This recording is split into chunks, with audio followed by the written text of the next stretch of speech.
podcast.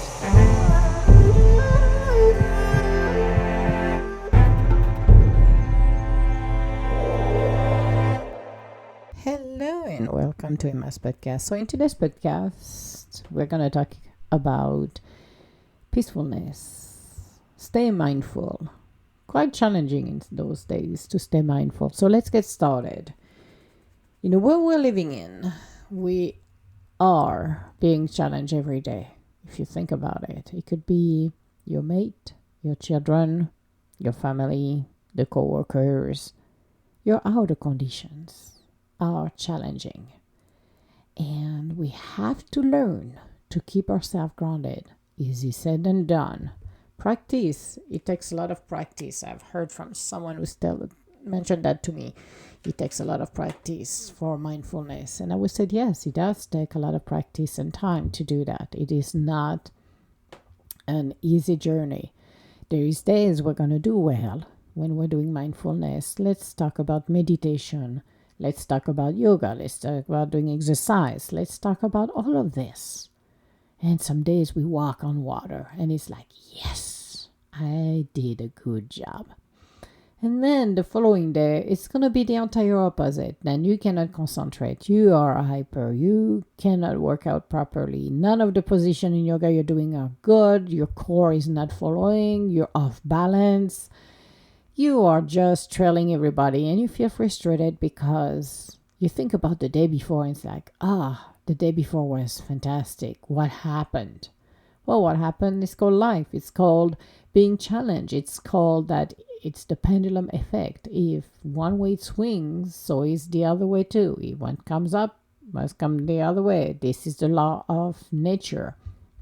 But we have to be gentle with ourselves because it's easy to criticize ourselves because we're not satisfied with what we're doing. However, when we finally reach that beautiful peacefulness, then we can realize that, I could do this. I could finally breathe a little bit. I can finally give myself a break. There is days I am doing things perfectly. Everything is like a smooth ride. And there is other days it's like, really? I should just go back in bed, put a cover over my head, and do not move for the rest of the day. But those are the moments then we have to find our inner peace. The word of the day today actually was peace. Finding our inner peace can be extremely challenging when we have to continue to deal with everything we're dealing with. Life of 1,000 is a life of transformation, but the life of 1,000, it's how do we approach things? How do we feel when we're providing content, when we're providing advices, when we're supporting one another? How can we stay in that state of peace, serenity? Well, you can do like I do in the morning, get up early, walk the pups, do the word of the day, have your first peaceful moment right there. When I was where I lived, I used to get up at, we get up at what? 3 o'clock, 4 o'clock in the morning, and would go to the field, to the baseball field, because nobody was there, or the tennis court, but the baseball field was better for the pups. They loved the tennis court too, but it was a little too small. The baseball field was better because Makapu would go walk around like His Highness and would decide to go and check it out, everything around, while Daddy and Lulu would just go and chase the ball because we're playing tennis. Yes, on a baseball field with two dogs. Why would I throw a tennis ball where I can use a racket to do it, which will make them run even further? So having that first moment where everything is still, quiet, everything is asleep, and you're just out there embracing, enjoying the moment of peacefulness before everybody wakes up and go in their merry way and go crazies on everything. This is what I love to do. This is something that I'm a huge fan of it, was to do that. So here and now is just a wakadudu, what I call it, the wakadudu, into the trails with the three of them.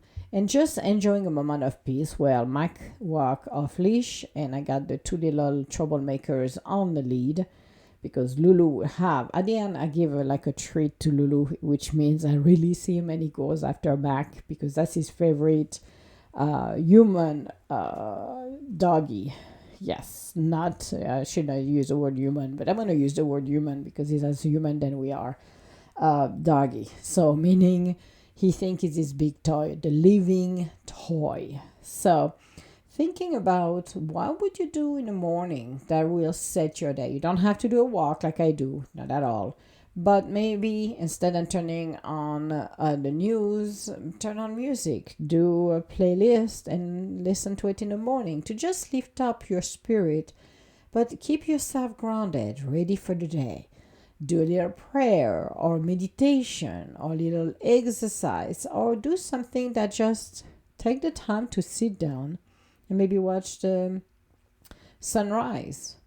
Maybe take 5 minutes to sit down with a cup of coffee and just close your eyes, relax, and be in a present moment. Those are the moments right there that helps you to be grounded.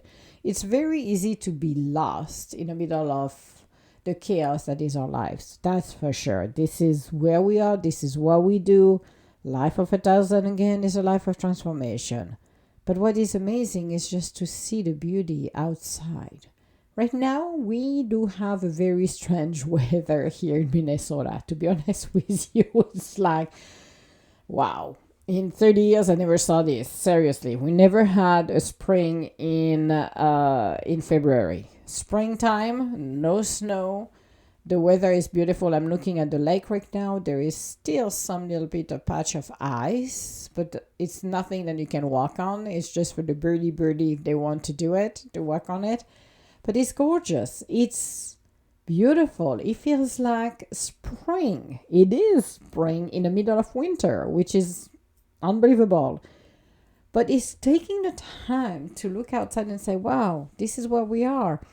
Looking at the birds, listening to birds if you're not in a concrete city.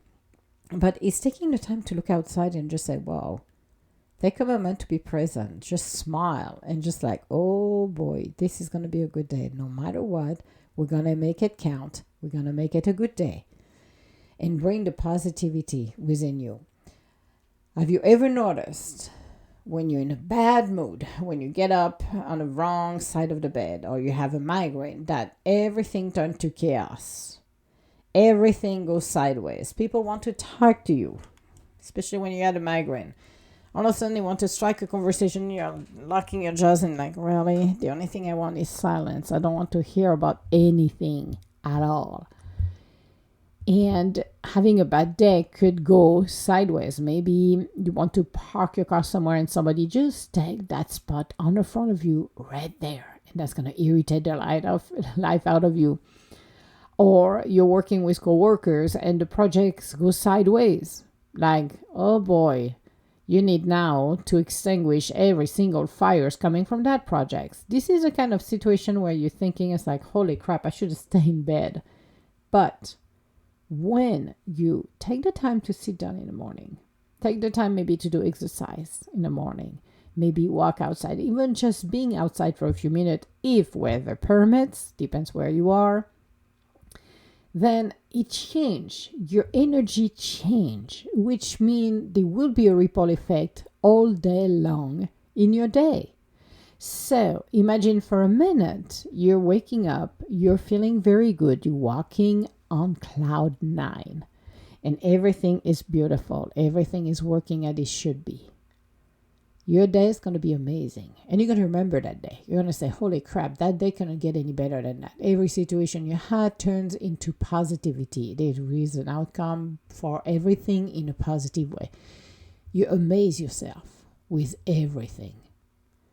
Think about this. Think about, whoa, how amazing would it be if this was happening to me right here, right now? Well, it can. If every day when you wake up, you make the conscious decision that you're going to have a good day, that everything's going to turn out the way it's supposed to be, even better than you thought it would. Always in the present tense, and try this, you'll see. I'm amazed to see things happening in a way that are amazing. Being able to find solution, like when I call people, this is why you bring your eyepiece. Sometimes when you call customer service for a few things, you don't have to go all gun blazing. You're ready to annihilate everybody and anything around at all. You just call them and you ask the questions. What can we do to resolve that situation? How can we work this out? I'm going to take a very simple example. When, again, we're going to talk about my house burned down. Yay!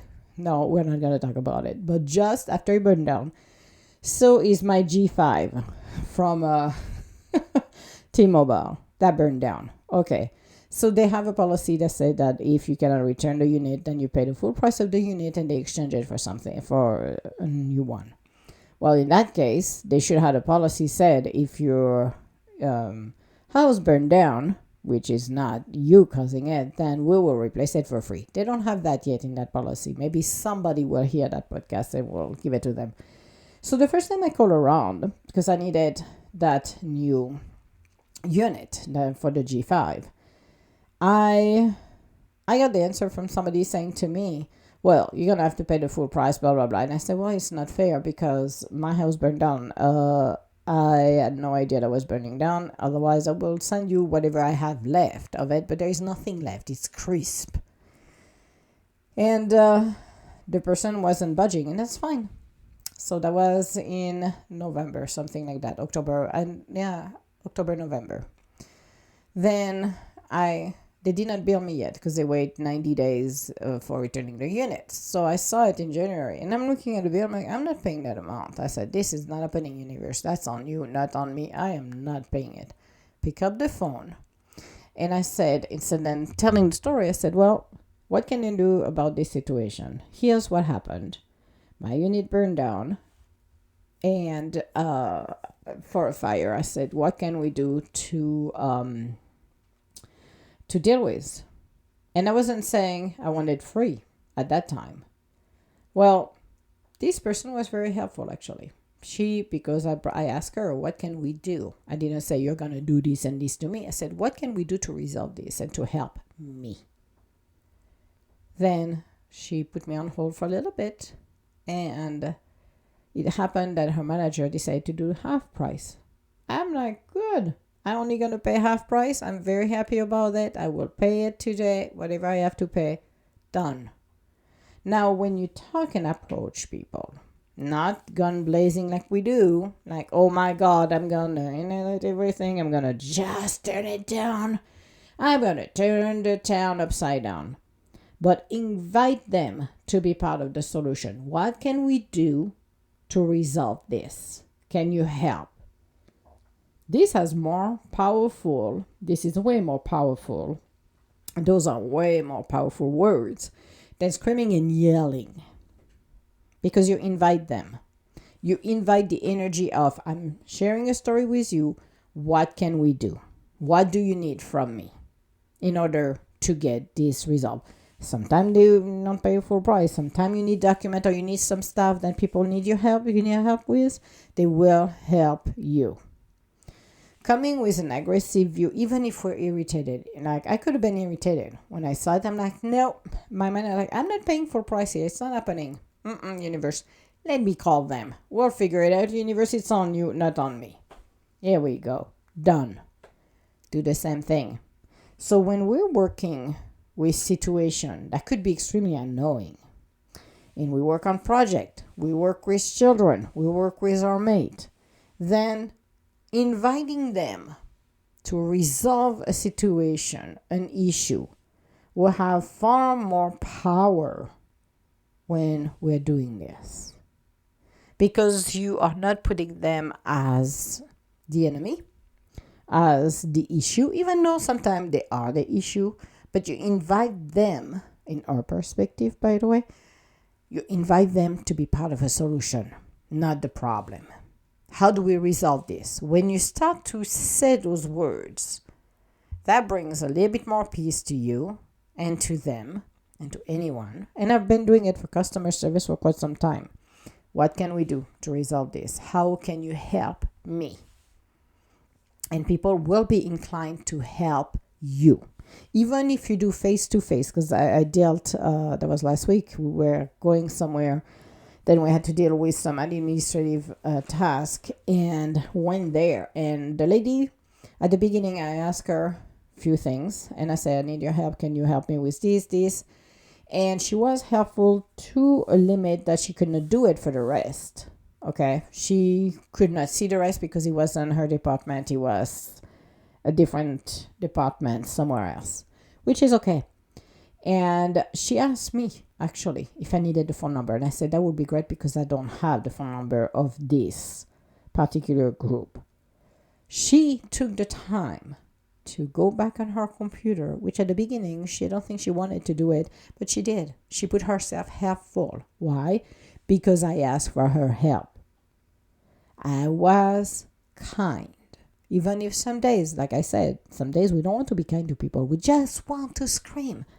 No need of screaming. Kindness. Kill them with kindness. Works great, actually. You get more out of someone that is not willing to help you at the beginning if you go with kindness. If the person doesn't want to help you at the end of the day, that's their purview. But most people will. And it's a good practice, actually. That's how you bring peace. Go with kindness. Patience works great. And again, ask when you talk to somebody. It doesn't matter if it's your mate, kids, anyone, to be part of the solution. Help me. So, it reminds me of Maguire. Help me to help you. That's what it should be. But that's how you do. You bring people to you, you connect with them, you communicate with them, and ask them to be part of the solution. How can we resolve this? People are more inclined to want a resolution than a war at the end of the day, especially when you're dealing on a daily basis with individuals that could be difficult. Again, set your intention in the morning. Set your intentions. Do your meditation, your yoga, whatever works for you. It doesn't have to be meditation, yoga. You can, like I said, I got my pops and I do the word of the day every day, or I try to be good every day to do that. But it's so enlightening when you're able to do this. So find something that you enjoy to do that really empowers you and bring the peace. And you will see when you do this that things are shifting and changing. And again, the way you approach situation when others are involved, you ask for help. How can we resolve this? Can you help me? What can I do to suffice what your needs are? If you're looking at papers and you have to deal with maybe your mortgage company, maybe you have to deal with the electrical company, maybe you have to deal with other people. Ask them, what can I do or provide you so we can continue to have a good collaboration? That's what the deal is. So it's enjoying everything we do. It's enjoying the life of 1,000. It's enjoying our life. Being happy, being joyful, being kind. And that's what it's all about. So understanding who we truly are and bring the peace. Figure it out. What makes you tick? What do you enjoy? Why you don't enjoy? And really go for it. The life of 1,000 is the life of transformation. Every day is a challenge for us. Every day it is. But you know what? It depends how you see it. It's like I always use food, not because I like to indulge myself in food, but I like food because it's a good visualization. It's like having your favorite cake.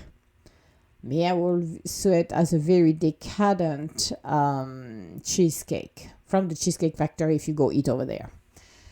Yeah, and they don't pay me for saying that. But you imagine that cheesecake coming, or that cake you like coming on a beautiful plate, and it's a matter of how you're going to eat it. Are you going to eat it to the tip of the cheesecake, or are you going to eat the crust first, sideways, backwards? Whatever you do, you always find a way to eat your cake. So same with life. Approach it a different way. Test it. Just see what's going to happen. Even in a store, talking to somebody, Take the time to talk to people kindly and see how they're going to be able to help you. I have people who help me on things that at the beginning they didn't want to help. They were not inclined to do it. But kindness, politeness, and ask them in a very generous way will help them and help you. So, this was our podcast for today. I have no idea what we're going to be talking on our next podcast, and somebody is texting me and I did not turn it off. Oh boy, oh boy. So, we'll talk to you later, guys. All my love. Bye now.